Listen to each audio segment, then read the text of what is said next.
ఈ air quality అనేది రీసెంట్గా హైదరాబాద్లో చాలా లో లెవెల్కి వచ్చిందండి. క్వాలిటీ పడిపోతుంది. ఢిల్లీ లాగా ఫ్రీక్వెంట్గా అటువైపు వెళ్తుంది, అంత సివియారిటీ లేకపోయినా కూడా. సో దీనికి మెయిన్ రీజన్ ఏమై ఉండొచ్చు అంటే, ఒకటి క్లైమేటిక్ కండిషన్స్. ఎందుకంటే వింటర్లో మీకు క్లైమేట్ క్లియరెన్స్ అనేది తగ్గుతుంది, ఎందుకంటే తేమ శాతం ఎక్కువ ఉండడం వల్ల.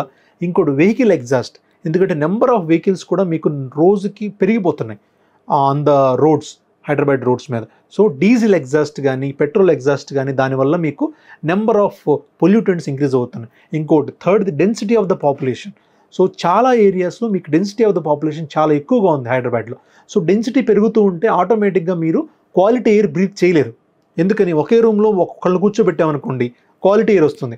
అదే రూమ్లో 10 మందిని కూర్చోబెట్టారనుకోండి ఆటోమేటిక్గా వేరే వాళ్ళు వదిలిన కార్బన్ డైఆక్సైడ్ మనం పీల్చుకుంటాం కదా, సింపుల్. ఆ క్వాలిటీ ఆఫ్ ఇవి తగ్గడానికి డెన్సిటీ ఆఫ్ ద పాపులేషన్ కూడా వన్ రీజన్. లాస్ట్ది వచ్చేసి మీకు ఫ్రీక్వెంట్ గ్యాదరింగ్స్. అంటే ఏంటి, ఫ్రీక్వెంట్గా హైదరాబాద్లో కలవటం కానీ, ఫంక్షన్స్ కానీ, గ్యాదరింగ్స్ కానీ, because of various reasons, political అవ్వచ్చు, స్పిరిచువల్ అవ్వచ్చు, రకరకాల రీజన్స్ వల్ల గ్యాదరింగ్స్ ఎక్కువ. ఆటోమేటిక్గా మీకు గ్యాదరింగ్స్ ఉన్నప్పుడు ఏంటంటే మీకు టచ్ పాయింట్స్ పెరుగుతాయి, హ్యాండ్ షేక్స్ పెరుగుతాయి, ఒకళ్ళు పీల్చిన ఎయిర్ వేరే వాళ్ళు బ్రీత్ చేసుకోవడం పెరుగుతుంది, క్వాలిటీ ఆఫ్ ద ఎయిర్ కూడా ఆటోమేటిక్గా పూర్ అవుతుంది. సో ఇవన్నీ కూడా మనకి నెంబర్ ఆఫ్ రీజన్స్ ఉన్నాయి హైదరాబాద్లో మనకి లో క్వాలిటీ ఎయిర్ ఉండటానికి. దాన్ని ప్రివెంట్ చేయడానికి మనం ఏం చేయగలం అంటే, ఫస్ట్ గవర్నమెంట్ నుంచి ఇనిషియేషన్ కావాలి. ఏంటి, regulation on the number of vehicles. Or ఢిల్లీలో చేసినట్టుగా ఈవెన్ నెంబర్ ఆడ్ నెంబర్ ఒకరోజు బయటికి రావాలన్నట్టుగా, ఆర్ ప్రైవేట్ వెహికల్స్ యూజ్ చేయడం తగ్గించి గవర్నమెంట్ అడెక్వేట్ పబ్లిక్ ట్రాన్స్పోర్ట్ కనుక ప్రొవైడ్ చేస్తే మోస్ట్ ఆఫ్ ద వెహికల్ ఎగ్జాస్ట్ని మనం తగ్గించవచ్చు.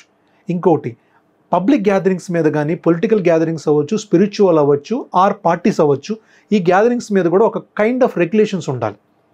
ఆ రెగ్యులేషన్స్ ఉంటే మీకు నెంబర్ ఆఫ్ ఇన్ఫెక్షన్స్ రేట్ కూడా రెస్పిరేషన్ దీంట్లో తగ్గుతుంది. దీనికి తోడుగా మీరు ఆల్రెడీ నేను చెప్పిన ప్రికాషన్స్ ఏదైతే ఉన్నాయో, మాస్క్ పెట్టుకోవడం కానీ, హ్యాండ్ వాషింగ్ చేసుకుంటా ఉంటే, ఇవన్నీ ఉన్నా కూడా మిమ్మల్ని మీరు చాలా వరకు చాలా విషయాల్లో మిమ్మల్ని మీరు కాపాడుకోవచ్చు.